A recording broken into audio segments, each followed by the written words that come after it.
ನಂದೇನಿಲ್ಲ, ಸಣ್ಣದೊಂದು ಕ್ಲಾರಿಫಿಕೇಷನ್ನು. ಮಾನ್ಯ ಮುಖ್ಯಮಂತ್ರಿಗಳು ಕಳೆದ ಬೆಳಗಾವಿ ಅಧಿವೇಶನದಲ್ಲಿ ಒಂದು ಮಾತು ಕೊಟ್ಟಿದ್ದರು. ಈ ವೈನ್ ಮತ್ತು ದ್ರಾಕ್ಷಾ ಮಂಡಳಿಗೆ ವಿಜಯಪುರ ಜಿಲ್ಲೆಗೆ ಈಗಾಗಲೇ ಹಿಂದಿನ ಸರ್ಕಾರ 40 ಕೋಟಿ ಕೊಟ್ಟಿತ್ತು. ನಾನು 100 ಕೋಟಿ ರೂಪಾಯಿ ಬಜೆಟ್ನಲ್ಲಿ ಇಡ್ತೀನಿ ಅಂದಿದ್ರು. ಹೋದ ಸಲ ಇಟ್ಟಿಲ್ಲ. ದಯವಿಟ್ಟು ಅದನ್ನು ಅವರಾಗೆ ಹೇಳಿದರು.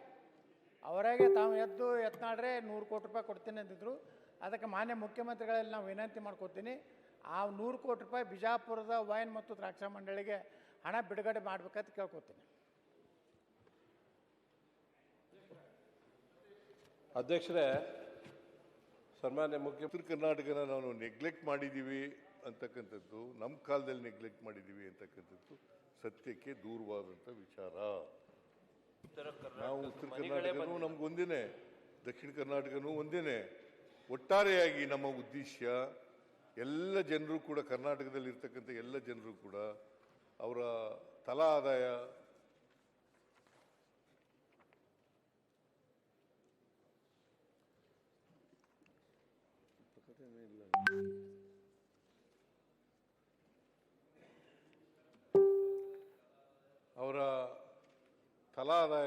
ಸಮನಾಗಿ ಹೆಚ್ಚು ಕಡಿಮೆ, ಸ್ವಲ್ಪ ಹೆಚ್ಚು ಕಡಿಮೆ ಇರಬೇಕು.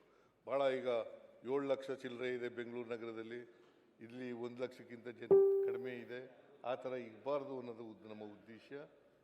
ಸಾಧ್ಯವಾದ ಮಟ್ಟಿಗೆ 1 ಲಕ್ಷದ ಒಳಗಡೆ ಇರಲಿಕ್ಕೆ ನಾವು ಮಾಡ್ತಕ್ಕಂಥ ಕೆಲಸವನ್ನು ಮಾಡ್ತೇವೆ ಅಂತಕ್ಕಂಥ ಮಾತುಗಳನ್ನು ಈ ಸಂದರ್ಭದಲ್ಲಿ ಹೇಳಿ,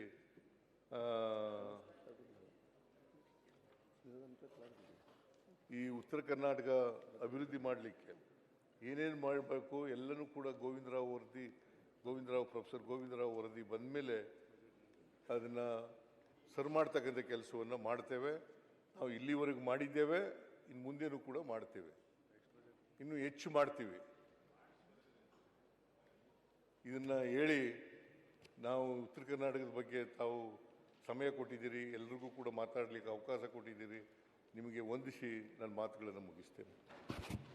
ಸರ್, ಪ್ರತಿಪಕ್ಷ ನಾಯಕ ಕ್ಲಾರಿಫಿಕೇಶನ್ ಸರ್, ಅವರು ಕೇಳ್ಬಿಡಿ, ಆಮೇಲೆ ಕೇಳಲ್ಲ.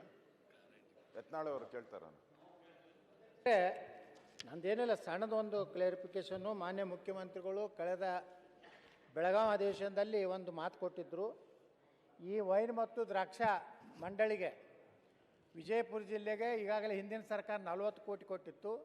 ನಾನು 100 ಕೋಟಿ ರೂಪಾಯಿ ಬಜೆಟ್ನಲ್ಲಿ ಇಡ್ತೀನಿ ಅಂದಿದ್ರು. ಹೋದ ಸಲ ಇಟ್ಟಿಲ್ಲ. ದಯವಿಟ್ಟು ಅದನ್ನು ಅವರಾಗೆ ಹೇಳಿದರು. ಅವರಾಗೆ ತಾವು ಎತ್ನಾಡ್ರೆ 100 ಕೋಟಿ ರೂಪಾಯಿ ಕೊಡ್ತೀನಿ ಅಂದಿದ್ರು.